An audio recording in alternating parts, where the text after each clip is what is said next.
Hello there, ladies and gentlemen, it's Alexander Hilly123 here, and it's time for a new video. And as you can see from the title, today I'm doing a Nevermore Albums ranked worst to best video. I'll explain who the band are in just a moment, and any information, how I got into them, when I got into them, and also if you'd just like to check, ladies and gentlemen, if you are indeed interested on my channel, there's a playlist, albums ranked worst to best, all videos about music, and just best albums of the 90s, best albums of the 2000s. Shit like that I've done in the past as well. I've ranked bands such as Anathema, I'm wearing today, Catatonia, Porcupine Tree, Alice in Chains, Radiohead, Elliott Smith, maybe one or two more that I've forgotten. I'm going to be doing a special one in November, but my lips are sealed in regards to who that's about yet, so I'm not going to tell you guys. Not that anyone cares, but oh well. And I've got ones lined up such as Nine Inch Nails, Deftones, Agalock, stuff like that as well. I really enjoy doing this, and really what it gives you is a perspective of the discography of a band. I go chronologically, I don't go in the order that I perceive to be my worst, least favourite, and then to my favourite. I like going chronologically and then go from there. This band have 1, 2, 3, 4, 5, 6, 7, 8. Wait a minute, I don't know if that's right. 1, 2, 3, 4, 5, 6, 7 albums, ranging the first from 1995 and the last in 2010. 7 albums in 15 years. Yeah, that's a pretty decent run, I do think. But if you guys don't know, unfortunately, there will never be probably another album, and there probably shouldn't be another album, because lead singer Mr. Warrell Dane unfortunately passed away in December 2017. Apparently he was in Brazil. I don't know what he was doing there, but yeah, I think it was a heart attack. He was 56. Absolutely unbelievable. I remember seeing it on my phone when I came home from work. Just, you know, Warrell Dane dead at 56. I think it was on Sputnik Music, and I was just like, holy shit, I cannot believe it. I was just like staring at the screen on my phone for a good 5 minutes in disbelief. You know, 56 is no age, ladies and gentlemen. And there were a few band changes. I like on Wikipedia how you've got the timeline. Jeff Loomis, Warrell Dane, the mainstays, Van Williams, the drummer, for the most of the, well, for all their albums, he wasn't for the band with the first 3 years before they made the first album. Jim Shepard also a mainstay of the band as well. Pat O'Brien, I don't really do death metal, ladies and gentlemen, but I think he was a part of Cannibal Corpse. Tim Calvert, he was in the band for quite a few albums as well. And a guy called Steve Smith I see here as well. And yeah, I've watched quite a few other of people's worst to bests. I really enjoyed them. Some similar to mine, some relatively different. I think 1 or 2 of my picks are going to trigger people, so don't forget, ladies and gentlemen, it's all about opinion. I've seen people give some of my favourite albums and my favourite bands iffy reviews and put them towards the back end of a discography. And it's been shocking, but I didn't give the album a thumbs down. Warrell wouldn't want that, ladies and gentlemen. But just say that to save myself from dislikes on my video. But I've got the Wikipedia pages open here of all the albums. In the drop-down box as well, I'm going to leave the actual ranking, so you will be spoiled if you click See More. Not See More Butts, but See More. And I'm going to timestamp when I start talking about each individual album, and there will be a link to my favourite song from each album. And whilst I was listening to the discography, I was on Microsoft Word, or WPS Word, because, you know, you can't use proper Microsoft Word and they expect you to bloody pay for it, don't they? Well, I'm not doing. 10 pages worth of shit I was just typing out, and I don't know how much I'm going to relay to you guys. I'd like this to be under 45 minutes. I did a Stone Temple Pilots, that was it. I did a Stone Temple Pilots one a few months ago, that was 53 minutes. This will be a long video. But I like the blurb about the band on the Song Meanings website, songmeanings.com, more so than on Wikipedia, because I think it encapsulates the band's sound better. I think it's better than what it says on Wikipedia. It says here, it said the band originated from Seattle, Washington as well, and were formed in the early 90s. And they're a heavy metal band, or a metal band, when all the grunge shit was going on. Now, I'm not a complete and utter 100% metalhead. I, in my late teens and early 20s, did start to listen to more metal than any other genre, but now in my mid-30s, I don't really. I think as part of a balanced, nutritious musical diet, you need some metal in there, and I don't know how people don't listen to anything darker, ominous, heavier.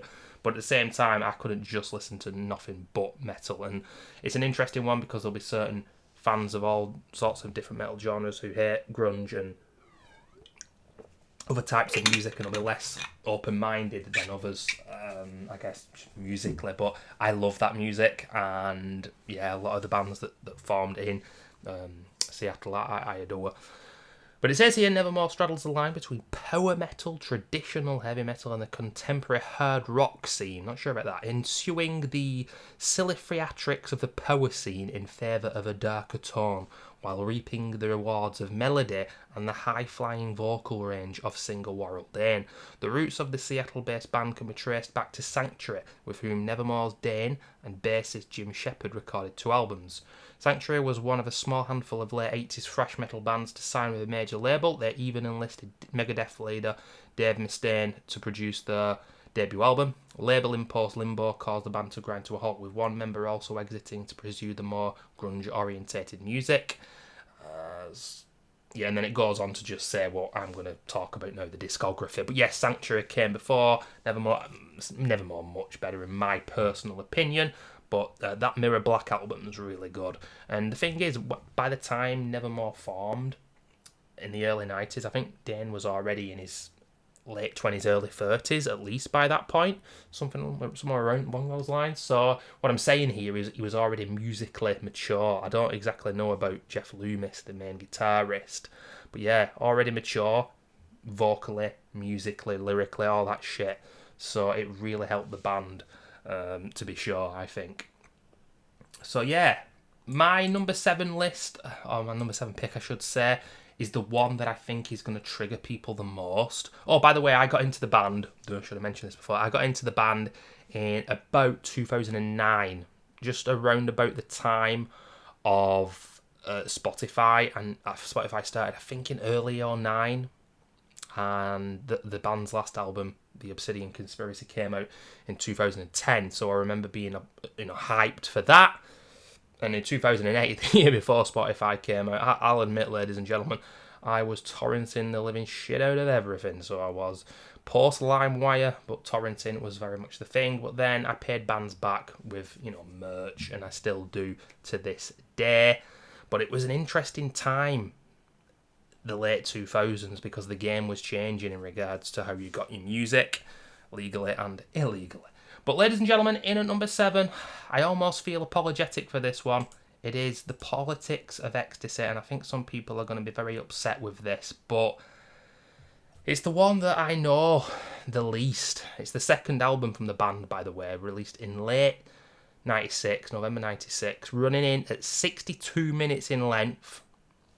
It's a relatively long album, but with this band, with their progressive tendencies, there are always longer songs. That's par for the course, but I just feel that later albums do the progressive elements better, and the longer songs where Loomis is kind of going off on his guitar wankery. I will call it guitar wankery sometimes, but the noodling, the solos, and the absolute madness, especially when the 7-string guitars come in with Dead Art in a Dead World in 2000, he just upped his game, and I just feel that production-wise, musically, this album is the worst. It's also still a good album. This band never released anything less than good, and when I looked at a lot of people's lists, this album was like 4th or 5th a heck of a lot of the time out of the 7 albums. It's just the one that when I look at the track listing, it's like, yeah, there's some great tracks here, there's nothing bad, but there's a few tracks where, there's 5 songs here, nearly 6, over 5 minutes in length. On the latter albums, I'd be licking my lips at that, but here, I just feel it's a bit too much. The opening track, 7 Tongues of God, is an absolute banger, as is this Sacrament. Next in Line is a great chorus. This band amalgamate throughout the whole career astonishing choruses with great verses.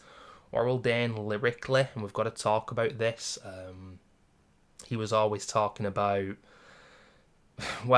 he could talk about Inside Four Walls, for example, from Dead Heart in the Dead World, something that every man can relate to politically, but also you wouldn't necessarily know with certain tracks where his politics lie. I get the feeling that, there's one of the songs, which one is it? I think it's off that album where he says, don't set your mind to one side, meaning, see every side of the argument and whatnot and be balanced, perhaps. I always remember that. That's awesome. But also some of these songs are just bonkers as well, and they go well over my bald head, ladies and gentlemen. I'm not going to lie, but I know that he was very much into talking about certain hallucinogenic drugs as being a positive thing, but also something that someone shouldn't be punished for dabbling in as much as violent crimes like rape, murder. He talks about this yet again. Dead Heart is a Dead World. In a Dead World, sorry. I think it's an Inside Four Walls when he talks about that, but that is an amazing moment. So lyrically, in the 80s, bands, obviously the big ones like Metallica were talking about politics, Master of Puppets, of course, and you get that from Nevermore, but you also get things that are lyrically a little bit more higher brow as well, and I love it. Like the Tiananmen Man, I'm guessing most people will know what that's all about. That is my favourite song on this album. I'm going to put it in the drop-down menu for any of you guys to listen to if none of you guys have heard this band's music before. I'm guessing fans of the band will mostly find this video, but let me tell you, the Tiananmen Man's my favourite song on the album. The groove is amazing, and just the message helps the anger and aggression of the song. The clean vocals from Dane, because that's why this band were quite contentious. There's so much to say as I record this, because yes, they were indeed a contentious band, just purely because of the clean vocals. I'm not too big on the kind of operatic Bruce Dickinson style vocals. Like I said, I'm not a metalhead, and as such, there are certain bands that I just don't like. And Iron Maiden, I respect them humongously, but I've never been really into them. I like a gruffer, cleaner voice, but Warrell Dane, sometimes he's whispering, sometimes he's screeching, especially in the earlier stuff. He's got the gruff ability as well. Not exactly sounding similar to someone like James Hetfield in the day in the 80s, for example. But, he could mix it up, is what I'm saying. Astonishing variety. And it's seen in these earlier albums. Lost is a great song. There isn't a bad song here. 42147, I think that's a date in time. Something about hallucinogenics, that's what I heard. I've wrote all these notes and I'm not even looking at them. The Learning as well, that is a really long song that ends the album. Parts of it are amazing, and parts I'm looking at my hypothetical watch and my made-up watch and just going, what is going on here? It's a little bit long in the tooth. Some people are going to get triggered. When I do these lists, the thing that I always hate the most is how my ranking will be perceived as the worst album. I remember when I did Black Sabbath. Yeah, I also did Black Sabbath, ladies and gentlemen, the Ozzy Osbourne era. And a guy came in and just said in the comments section, I don't think you've listened to these albums. Like, yeah, I have, but I know them less than the others. I have listened to this album many times, and maybe with repeated listens I will hear things that I didn't before and start to enjoy it more, but I'm not sure. I put my verdict to this album. This is an accomplished album. I think the production is a little loud and the tone is a little samey across the whole album. Yeah, a bit monotone perhaps. This is a great album and nothing less than very good, but I think a little monotone. Loomis is definitely better here than the first album, even though I said it's worse. Just playing great bass and drums, good, yeah, all that shit is popping off, that's fine. So, ladies and gentlemen, I feel like I'm going to be happier to talk about each subsequential album as we get closer to my number 1. And number 6, it isn't the one you're thinking of, perhaps. I'm trying to predict what you guys will be thinking it is. So many people picked the album I've got at number 5 as their least favourite. At number 6, it's a self-titled debut album, released in early 95, running in at just 43 minutes in length and 8 tracks. But sometimes less can be more. But this is not one of the better albums, but yet again, it's got some astonishing tracks. What Tomorrow Knows is a slower-paced, groovy banger, as Chrome Black Future is as well. A bit heavy, a bit more thrashy, but yet again, an amazing song. Sanity Assassin's good. Garden of Grey, Sea of Possibilities. Hurting Words. The album ends with two of my favourite Nevermore tracks, Timothy Leary and Godmoney. And Timothy Leary is the godfather of LSD. We've got a theme going here, ladies and gentlemen.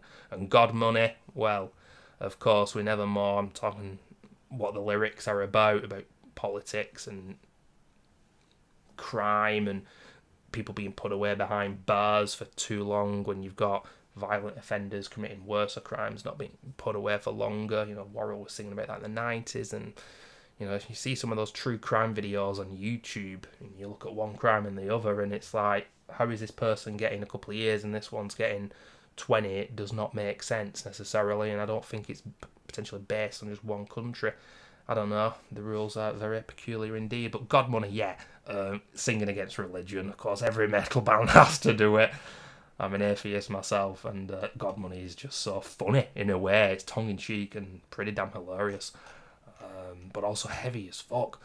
First track, What Tomorrow Knows, is a huge mid-tempo groove banger I've put here. I'm reading my notes now, ladies and gentlemen. Dane's vocals are good, and honestly, despite this album getting a remaster, I don't think the production is that bad. Yeah, sometimes I can't tell production-wise. I'm just getting lost in the music and enjoying it. And that's indeed the case here.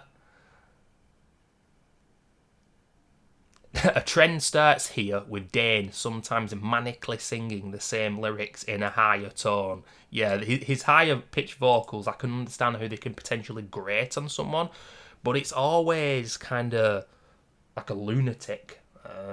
Not mean to be rude, of course, but it's what he's portraying in the song, and it just works so well. And like I say, he's always had the ability, or has had the ability, to put about 3 or 4 different vocal types in the same track. The guy was absurdly talented as a singer. The Insanity Assassin, the first ballad-sounding song of the band's discography. No real aggression compared to the first 2 songs on the album, until a more ominous mid-section part and some wankery from Loomis. And I put here, don't be afraid to paint pictures within your mind. That's one of the lyrics of the track. And yet again, the first many time of Dane's lyrics of drugs and hallucinogenic drugs specifically. I think maybe my least favourite song is The Hurting Words. And I put here about Timothy Leary. Absolutely love this song, one of my Nevermore favourites. Dane uses his voice here as an instrument, like kind of thing, voice of an angel there, as front and backing vocals. Great lyrics, and Loomis, heavy chugging guitar, awesome. Dane sounds more intense and almost crazy here. This is what I wrote from last week when I did the discography listen. Chorus is ludicrously catchy. It's Timothy Leary. Dane even gives a little story of Leary in the song. They wanted to crush him like a bug. We always wanted to kill what we don't understand. That's absolutely amazing. And then right at the end, he says Timothy Leary is dead in a manic voice. It's just so cool. Very dystopian. This band did dystopia better than so many other bands, in my opinion. Godmoney, I've put, it doesn't exactly feel like a typical closer, and I agree with that. Yeah, well done, notes from last week. But this is an absolute banger, and I love the lyrics and the grooves here. Kind of similar in a way to Timothy Leary, only faster and more aggressive, perhaps. Much more obvious lyrics in the songs at the start of the album. Yeah, this is more obvious lyrically. And I love the repeated lyric of mind control, like that. Adore the way Dane almost sounds like 4 different vocalists. His range and variety is insane. And I put Godmoney as my favourite track on the album. My second least favourite. But it's still a great album. And I kind of like the fact that it's short and sweet. You know, 8 tracks running in at 42 minutes. Totally different. And then obviously the Politics of Ecstasy, my least favourite. I don't know, man. I just... The little instrumental Precognition. I'm going back now, guys. My apologies. But... Next in Line's okay, yeah, I like it. Politics of Ecstasy itself, good song, but it's my least favourite. Stop bullying me. I'm trying to justify myself all the time, and I've got to justify this pick. But ladies and gentlemen, I've got to tell you, it's not that bad. Some people went way over the top. At number 5, it's the Obsidian Conspiracy, the band's last album released in June 2010, running in on the normal album at 45 minutes, and there are 10 tracks on this album, but on Spotify, in the UK at least, we've got The Crystal Ship, which is a Doors cover But it says here on Wikipedia, limited edition bonus tracks, Temptation by the Tea Party. Never listened to that band. And also The Purist's Drug. I've never actually listened to that song. Sorry. I really should. I bet it's on YouTube. But yeah, usually with this kind of shit, all the B-sides and all the rarities and whatever are on. But only one is on Spotify, at least for me. Other parts of the world, it might be different for you guys. Please tell me if it is. But we've got the Doors cover, The Crystal Ship, which I've never really listened much to the Doors. There's still so much music out there for me to listen to. But yeah, it's a decent cover. But the album really ends with the last track, the best track on the album, The Obsidian Conspiracy, the one which, in my opinion, really does feel like the classic era and the album that came before it. But we'll speak about that later. The Obsidian Conspiracy, we've met with generally positive reviews. One thing that I don't like about Wikipedia is this album is seen as the band's worst, or definitely one of their worst, and perhaps it is, but guess what? It's still good. But when a band have released many albums, and they're quite an old band now, Wikipedia, they put loads more ratings down because they can obviously link them on the internet. But the older stuff, in some of my favourite albums from both Nevermore, but especially other bands, it's like, 2.5 out of 5 on All Music, but with no other reviews. And it's like, what? I know it's all subjective, but it's like, this album is seen as an amazing album, and these guys are saying it's 2.5 out of 5. You're having a laugh. And it's just because it's an older album, but the newer albums have got shit more reviews. And that's happened with this one. And some of them have got masterpiece reviews, and this album, it isn't a masterpiece at all. But yeah, the band went on an indefinite hiatus following the departure of Jeff Loomis and drummer Van Williams. Subsequently, the death of frontman Warrell Dane in 2017, ending any possibility of a reunion. If you guys don't know Jeff Loomis as well, he was playing in Arch Enemy, a band I've never listened to. All I ever keep hearing from that band is they're not getting the best out of him, they're not using him to his strengths. And that is just absolutely tragic to hear, because the man is an absolute monster, to be sure. And it says here, Warrell Dane, these songs are full of newfound rage, lyrically and musically. Jeff Loomis has come up with some amazing new riffs that will no doubt please old and new fans. I think the combination of Peter and Andy, production and mixing, will result in something very special. Jeff Loomis commented, I think that with the new Nevermore, it still sounds like the band, but I'm giving Warrell a little bit more room this time around for more vocals rather than all the naughty kind of complex stuff and all that. So this time around, it's just a little bit more wide open musically for him to be able to do whatever he wants vocally this time around. So we'll see what happens. It's going to be an interesting album, that's for sure. That's what he said about the time that the album just dropped. Just before it did. Loomis has also stated that Peter Witchers had a major part in the songwriting. I don't know who he is. Encouraging Loomis to cut out the fat and make the songs catchier and hookier, thus creating a simplistic and stripped down sound that sounds different from the original 7 to 8 minute complex tracks which Loomis originally wanted to record. It seems that that's what he really enjoys. Of course he does, the man's a bloody genius. But just because this is hookier and catchier, of course, a lot of metalheads are not going to like the sound of that, but this isn't pop music. This is still a good album. The production's really good, and a lot of people just slam this and say it's by far the worst. I get it, but I enjoy listening to this more than the two albums I've just spoken about. I think it's consistent, and some of the tracks feel half-baked and half-finished. We've got two songs under 4 minutes. And we've still got 3 songs over 5 minutes. Some of the best on the album, in my opinion. Vocals, drums, bass, blah, blah, blah. All the band sound really good. And I've put for the first song off the album here, The Termination Proclamation. What a great name that is. Sure, this is a much shorter song than other Nevermore songs from all earlier albums, but it is a fucking banger. Alexander Hilly dropping F-bombs on this document. Guitar tone is immense and the vocals go well with them. The chorus is catchy, not only musically, but also the way that the title is sang, Determination Proclamation. Does feel like it ends just as it's getting started, though. Yeah, I mean, that's the biggest issue with the album. The songs are great. They could have just further progressed them and it could have been more like the album that came before it. It's really weird. Your Poison Throne, and I've just put rice meme. Basically, at the start of this song, Warrell is saying rise, R-I-S-E, but it sounds like rice, and people were memeing on it on the YouTube comments, and that's not good. And I have put here, it seems a little off, this song, like it's reaching for the stars and trying to be something that the band aren't. Production and everything is pretty good, to be sure. I always like the little drone lyrics. I like the word drone as well. Decent track, but he's definitely undercooked.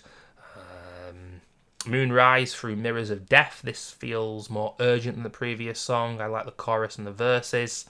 And also with the first four, is it 4 or 5? Let's just have a look here. 1, 2, 3, 4. Yeah, the first 4 songs on the album, the length of the songs, it all gets longer. So 3 minutes 10, 3 minutes 55, 4 minutes, 5 minutes, all up until the song and the maiden spoke, and then they get less in terms of length again. When I look at the track listing here, it's got a decent track listing, a few ballads, a few heavier tracks. But yeah, like I said before, my favourite, and the one I'm putting in the drop-down menu, the Obsidian Conspiracy, a blistering intro, which sounds like old school Nevermore, and like an amalgamation of previous albums. Ooh, I like that. Vocals and all other instruments sound awesome. Possibly the heaviest track on the album, question mark though. A nice closer in ways, I feel. I feel if there were a few other tracks with this kind of quality, it would be up there in the discography amongst the best. Oh yeah, and I said here, the last lyrics on the last Nevermore album gave me goosebumps at the time. I totally forgot this. Never should one cry, so suffer the children, create and deny.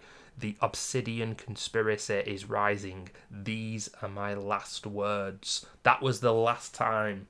I've got goosebumps, you know. That's the last lyrics in the discography. These are my last words. I was like, wow, that's pretty crazy, pretty awesome. And obviously just kind of upsetting as well. Pretty goosebump inducing. Awesome shit. She Comes in Colours. What's this about? Quite surprised this is another ballad sounding track. I can't talk about every single song. I wish I could, guys, but I really want to keep this under 45 minutes, and I'm not sure it's going to be. But, The Blue Marble and the New Soul is a beautiful song. There Will Be Heartache and Rain and Joy I Can't Explain. I put Dane almost playing the role of Grandpa here with those kind of lyrics, and it sounded a little bit joyous and happy, perhaps. A Nevermore song that's happy? Are you kidding me? I'm not sure about that. I put here, I could potentially understand some people not liking this one, but I do, and I feel it's quite unique in the Nevermore discography. They've always done some good ballads, but like I say, that part almost sounds joyous. Emptiness Unobstructed, slow and ballad-like verses with a louder and slightly heavier chorus. This is a pleasant and decent song. It isn't bad, but it does sound quite dull compared to other older songs and albums. And it says there's a video for it, and was it a single because of that? I don't know. But ladies and gentlemen, some people hate it. I totally don't. It could have been so much better though, and I'm assuming, was it the band's decision or not to make more obvious, shorter tracks? I think sometimes it works, sometimes it doesn't, but this album, you can easily see how it could have been better. And at the time, you know, it's the last album, 7 years before the passing of Warrell, of course. He would have been, about 49 here, but his voice, at least as far as I can tell, no worse than when he was in his 30s, and I think he might even sound better. But yeah, my favourite track on the album, Obsidian Conspiracy. But at number 4, ladies and gentlemen, you're probably wondering why it's not being picked so far, but I've got to tell you, it's a bloody great album. And in a lot of people's rankings, this is seen as the worst. I was seeing it 6th or 7th a lot of the time. But when I listened to the discography last week, I really enjoyed this album. It needs to be said that on Spotify, you can only hear the remixed and remastered album. When I say that, fans of the band will know which one I'm talking about. It is 2003's Enemies of Reality. This is the 5th studio album by the band, released in 2003, sandwiched in between 2 albums we are yet to talk about. And yeah, this basically was a massive shitstorm when it released. The guy who did production on it was used to producing, I think, I don't know, maybe grunge bands, I think. I always remember, is it Candlebox? Yeah, Candlebox, Brother Kane, Bob Rivers, Second Coming. Who are these artists? They got a guy who wasn't right for the job, and just 2 years later, reissued by an English guy, actually, Andy Sneap. And yeah, it was a heck of a lot better. And that's the one that's on Spotify now. But of course, there's many albums out there where the production isn't great. There's a lot of video games where the frame rate isn't great and the gameplay is great. The gameplay here is the band song, and let me tell you, it is still a solid album indeed. We're only running in at 40 minutes, so it's quite concise, and there's 9 tracks here, but I have to say, I really like this album, and I think it's a little bit overhated, perhaps. There will definitely be some of you guys watching this who've got it as your least favourite, but it'll have its fans as well. Ooh, rude repeats on me there. The worms on the album cover are a direct reference to the lyrics of the title track, Enemies of Reality, in which Warrell Dane sings, "Open wide and eat the worms of the enemy." I used to think it was wounds. There are other lyric-inspired images in the booklet, namely an open hand holding a glowing sun. The track Noumenon, I think that's pronounced, is named after the philosophical concept of things as they actually are, as compared to the concept of phenomenon, which is how things appear. The term was popularised by Immanuel Kant, who used it to help explain his philosophy of transcendental idealism. Oh, yeah, of course. What the fuck are they talking about? I'm sure some of you guys have got 200 IQ and you know what it's all about. I read that a couple of times and it was still going over my head a little bit, but this is the kind of shit that I love about Nevermore. You get this mixture, lyrically, of things such as that, and then Inside Four Walls, which is very obvious, but it's still a serious thing that Warrell is talking about, of course. Nice balance. All good metal bands should be singing about that kind of shit. And, with extreme metal, and I'm not even said yet, but, this band incorporate a few blast beats here and there, some guitar parts which you would expect to hear on some kind of ultra-quick, blast beats, yeah, in terms of black metal, death metal pace and aggression, but then you've got the clean vocals, and that is why this band is so good, but also possibly why, in my opinion, they were a little underrated, and that's the U word. It's taken me to album, number 4 that we're talking about here in the ranking, halfway into the video, and I'm talking about underrated, but for me, I think these guys were underrated, but also beloved at the same time. Warrell here says, "We were all going through a difficult time in our lives. We were all really fucking angry people, and I think that kind of shows on that album. I mean, that should be a good thing for metal, of course, and yeah, I think it is a good thing. And I do know that Warrell was a fan of this album, and he said that people ranked and said more about the production than the album itself, but I can't even remember hearing the original mix, and I don't even know if it's on YouTube now. I'm sure some of you guys have it on CD and you've put it to MP3 and shit, but I can't even remember back in the day whether it was the remix and remastered version or not. But at the end of the day, you've got to let the songs speak for themselves, and these are great tracks. Enemies of Reality, fantastic track to open the album up.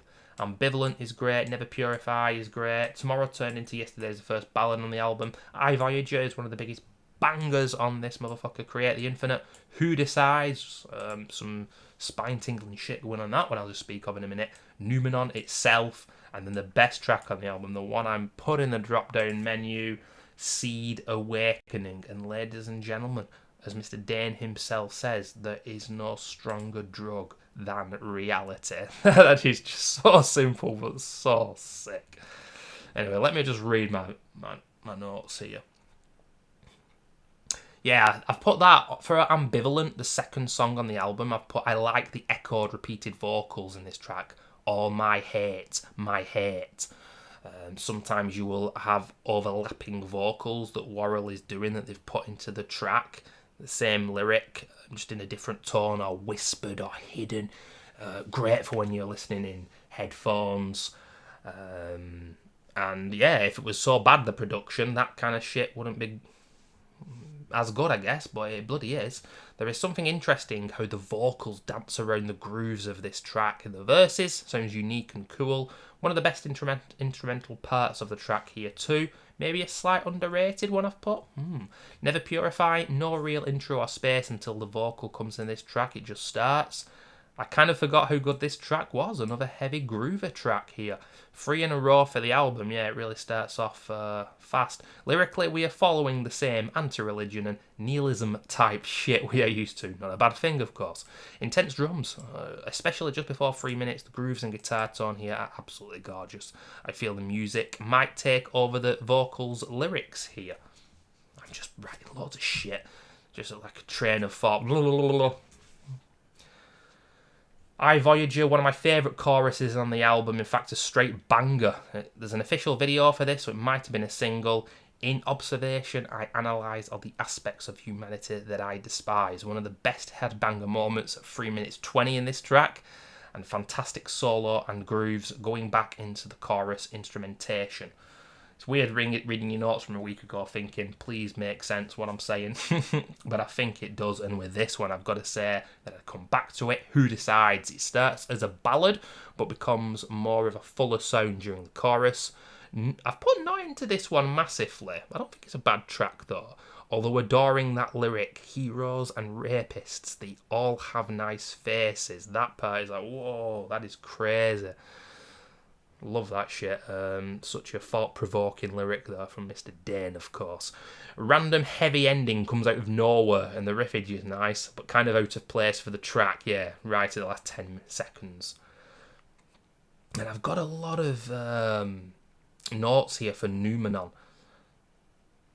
I think there's a sitar in this track, but I don't know if it is a sitar at the start. Someone will tell me in the comments if this gets any views, of course. A bit of an ominous feel to this one.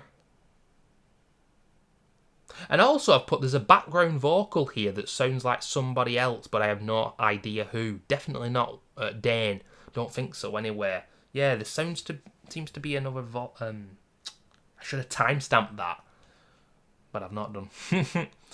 And then Seed Awakening. I've put one of the best on the album. The production sounds different here, perhaps louder, but not in a bad way. The pounding drums alongside the guitar and the vocals. I even like the slower pace here with the lyric, the masses love the death show. Yeah, I always remember that.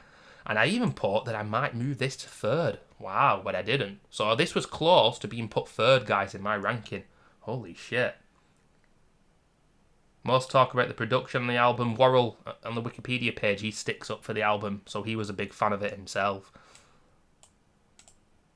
Okay. Yes, that's number 4. It is Enemies of Reality, and my favourite track is Seed Awakening. Now number 3, ladies and gentlemen, and basically here, I would say the majority of Nevermore fans, obviously there'll be some contrarian ones, and some who just genuinely don't have any of these in the top 3 perhaps, but for me, these are the 3 that you're going to get the most in any order. My number 3 is Dead Heart in a Dead World, released in the year 2000. This is where Mr. Loomis brings out the 7-string guitars, and on the Wikipedia page it says comparable to a darker, heavier Queensryche. Its songs range topics such as criticism of drug possession, penalties, to rejection of religion. Well, we've already spoke about that. And it also features a cover of The Sound of Silence by Simon and Garfunkel, which I think is both simultaneously an incredibly interesting cover, but also at times can ruin the flow of the album. And I know some people are not going to like me saying that, but I feel that it does. I think it's a good cover, but I'm not sure I like it where it is in the album, and I'm not sure if I like it on this particular album. This was released, like I said, October 2000, running in at 56 minutes in length. We've got 11 tracks here, ladies and gentlemen. We've got 1, 2, 3, 4, 5, 6, 7 tracks over 5 minutes, okay. And Narcosynthesis, We Disintegrate. Good song, not great compared to Narcosynthesis. Inside Four Walls, one of my ultimate favourites. Evolution 169, that is a grower of a track. The River Dragon Has Come. I think this is my favourite on the album, is it not? Oh, I've put the YouTube link and then not put what the bloody song's called. I think this is River Dragon Has Come. Obviously, I'm sharing this with you guys. You might hear it as I just start up YouTube here just for a split second. My apologies if you do. Yeah, the River Dragon Has Come. This is about a flood that happened in Asia somewhere. I do believe I read up on it and then totally forgot because I'm an idiot. But yeah, it's just got a really aggressive, ominous, dark tone, that song. It's my favourite in the album. The Heart Collector, definitely up there with the best of their ballads. The Engines of Hate.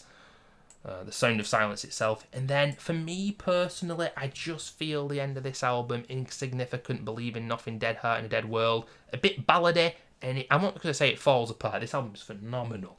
But I do prefer the beginning and the middle of this album more so than the ending.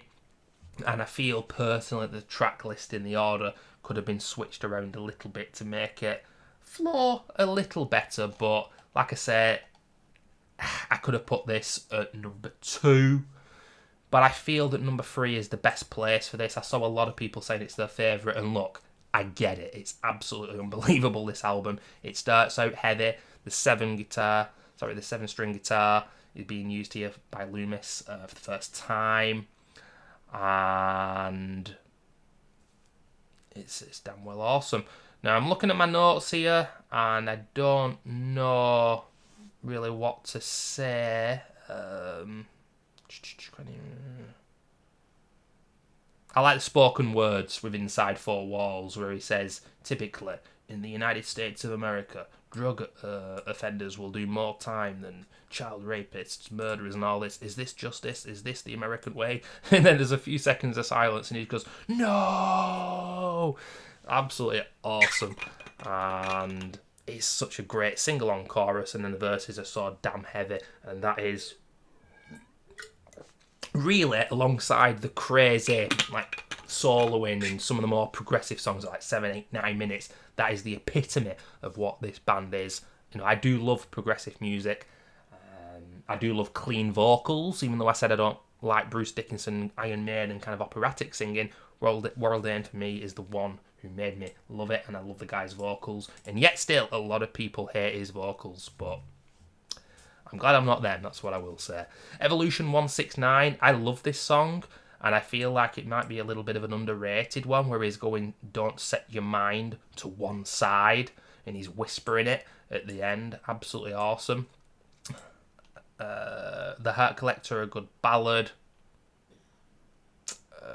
The Sound of Silence, like I said, it's very different from the original, but I feel that parts of the noodling and the guitar mastery from Jeff Loomis kind of gets in the way for once. I can't believe I'm saying that, but look, it's a discography, and I've said he gets in the way once where he shouldn't.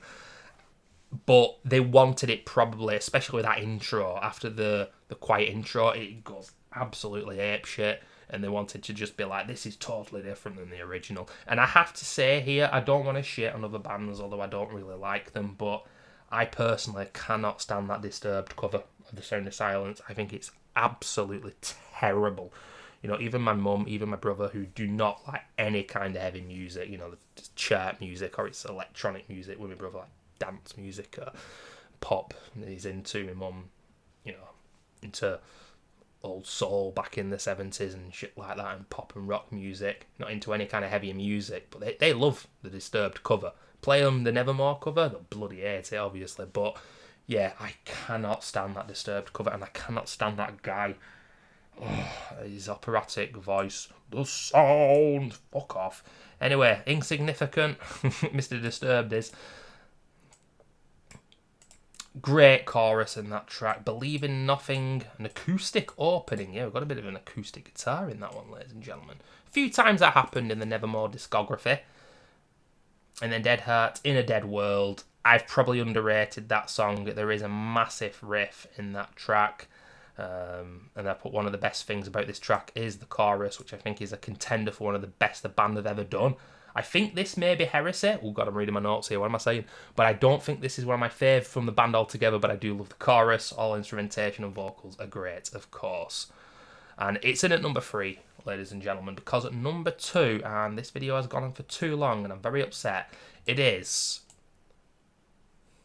this Godless endeavour. And I promise you, I'm not doing it on purpose to upset people. I'm not being contrarian. For a lot, this is the number one. And for a lot, it is the number two. Anybody who doesn't have this in number two, I think they need to have the head dunked in like a cold water bath or something.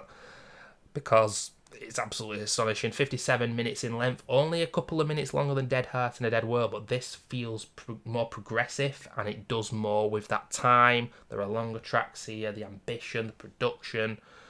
A few of the ballads are great. The heavier tracks are absolutely outrageous. Even the album cover itself is probably my favourite album cover of the band with, is that a little boy or a little girl? I don't know.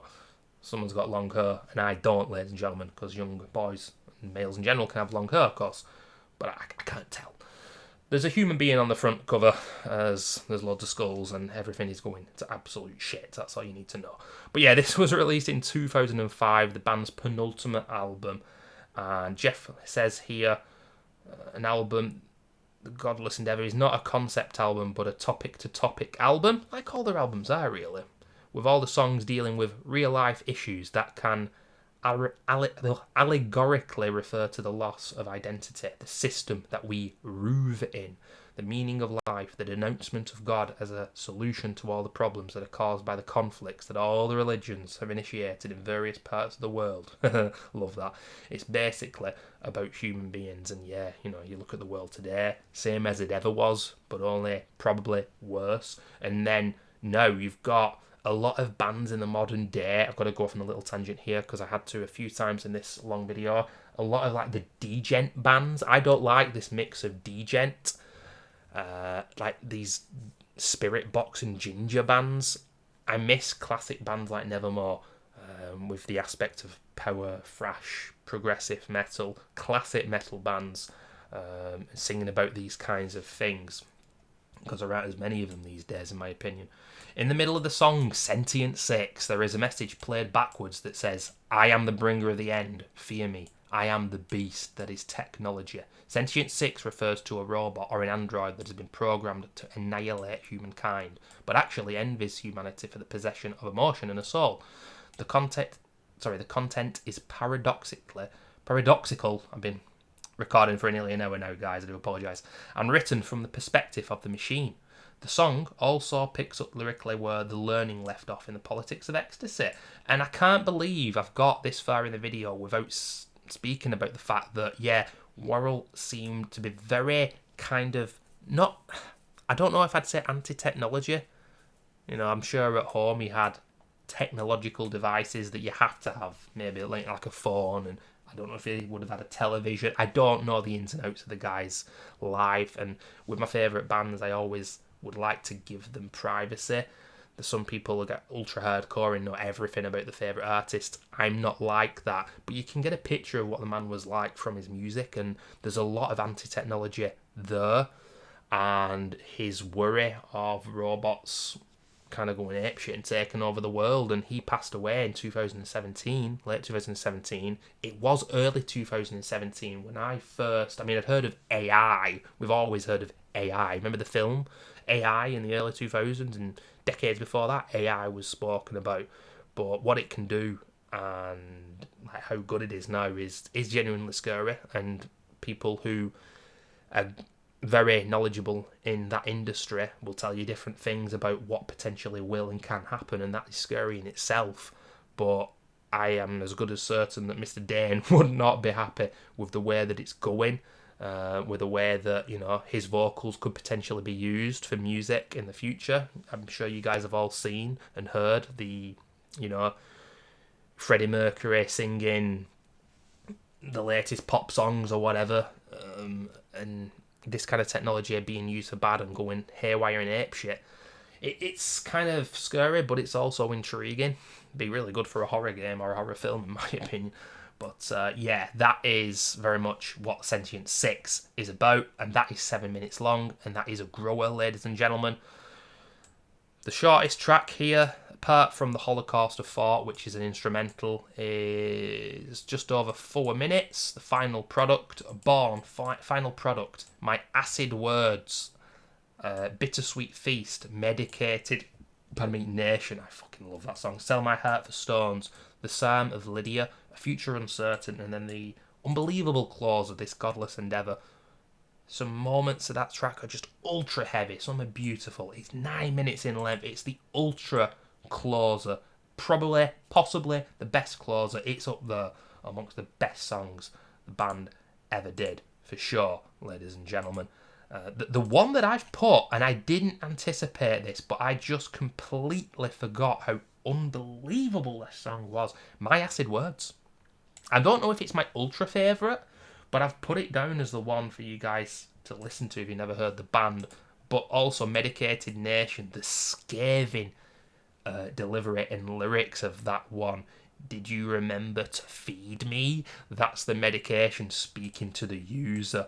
As Dane just got apeshit saying about how so many people are on medications they shouldn't be, how, I don't know, these pharmaceutical companies are making money off of people's misery and needing to keep it going. I just think that's such an amazing song.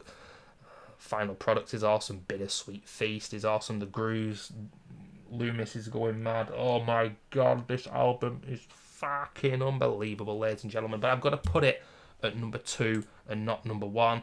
You know what number 1 is now. Can I just listen to My Acid Words? It's going to get a bit loud, guys, because with the Stone Temple Pilots video, I actually played bits of the music. I don't want it to get copyrighted, but even if it does, I'll just upload it again and edit it out, so I don't really give a shit. I think the reason that I didn't like this one as much when I first listened to the band a long time ago is probably the intro. Sometimes an intro can really dictate your enjoyment of a song. I mean, this sounds ace, doesn't it?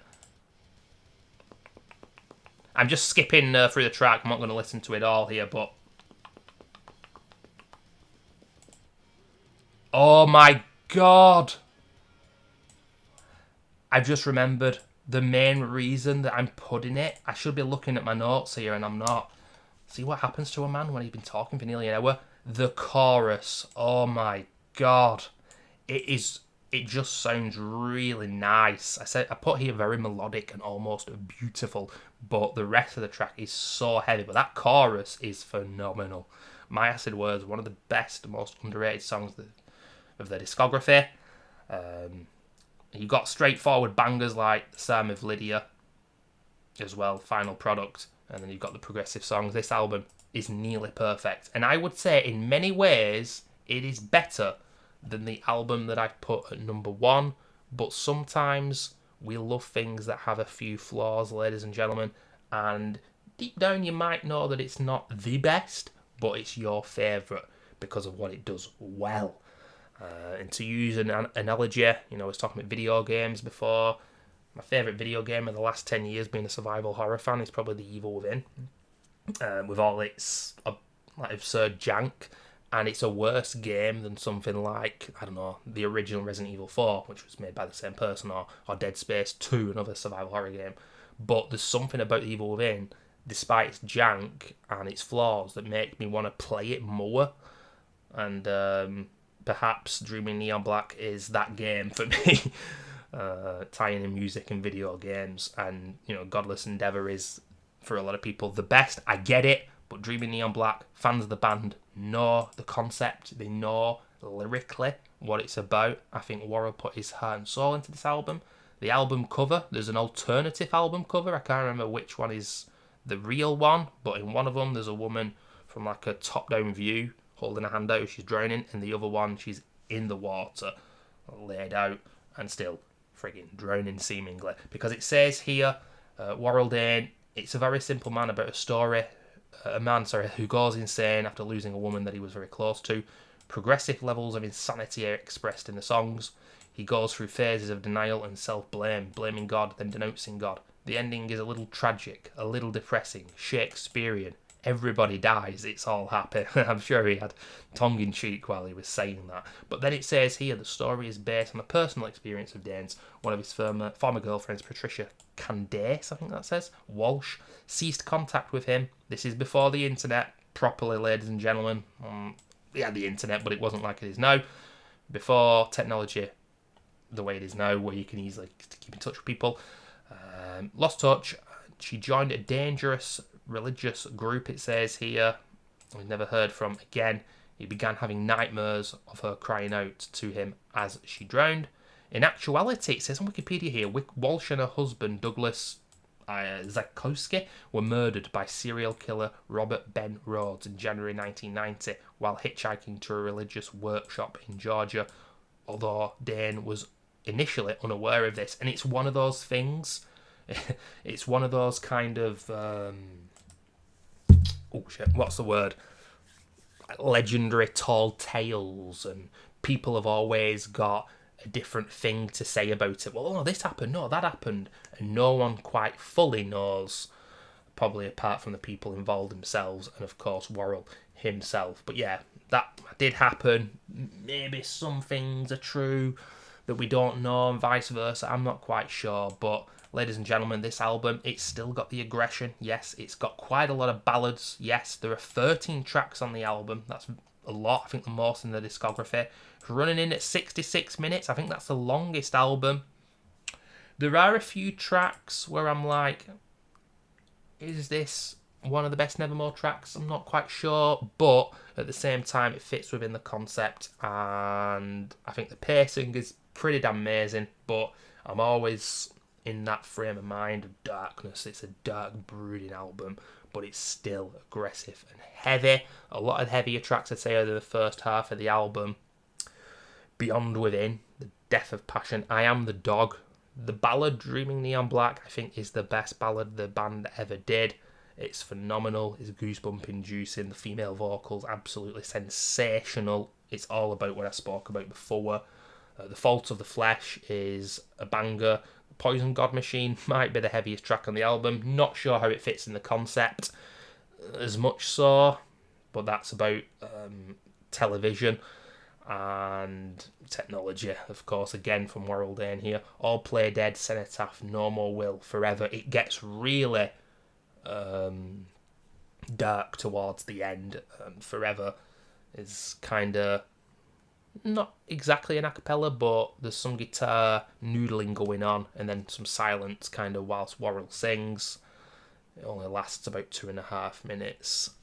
I've got my notes here, but ladies and gentlemen, we're in nearly an hour long. I really did not want this to go on so long. Oh my goodness gracious me. But I always recommend people watching my videos at 2x speed.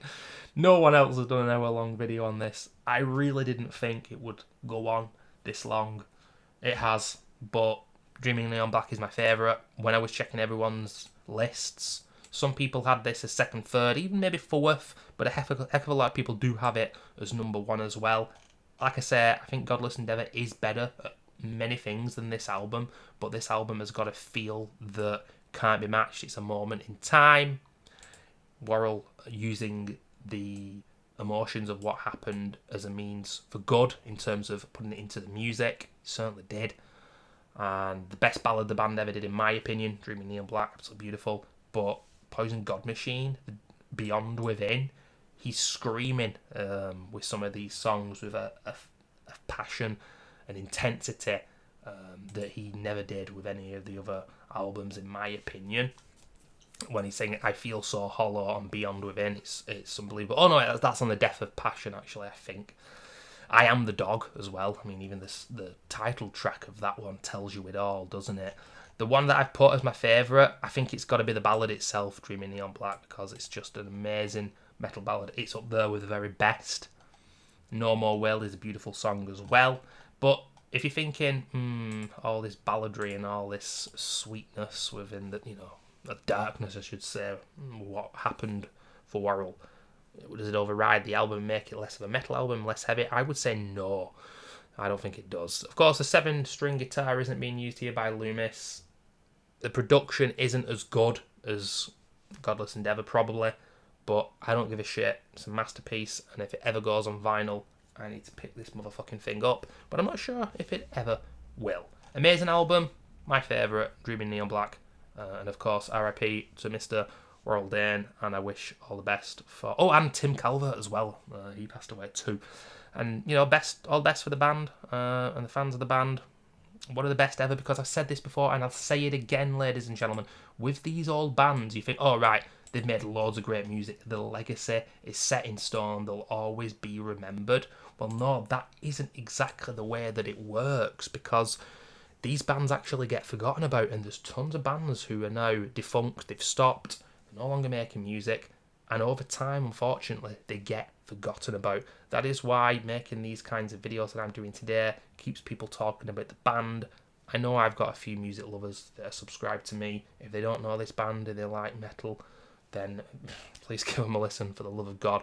One of the best bands ever, and nothing will ever change in regards to that. And also, I just want to say 2 great B-sides from this band from the early days. I don't really know if they did many B-sides later on in their career, but The Optimist or Pessimist, I love that, and The System's Failing. If you want 2 fun, heavy as shit, groovy metal songs, those 2 tracks will do you good. Fucking awesome songs.